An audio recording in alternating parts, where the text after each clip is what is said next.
held on with a self-tapping Tech 5 screw, and we're marking the center of the quick link locations so that when we put the screw in there that the quick link will be in behind the threshold.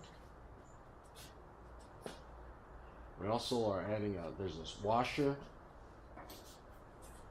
that we add to it.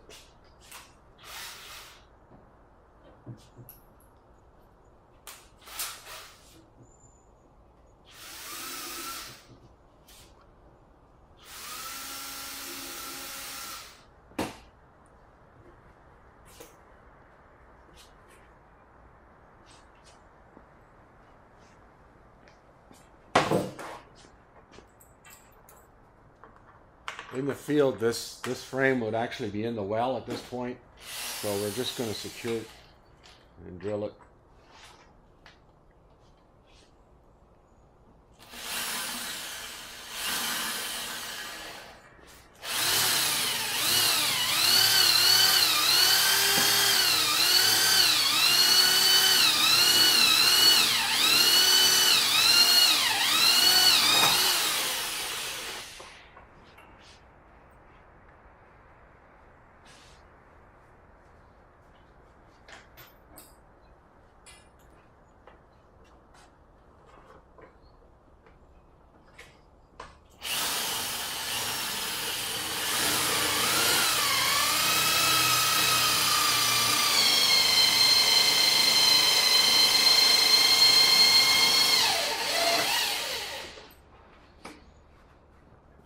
And that's how you install the threshold.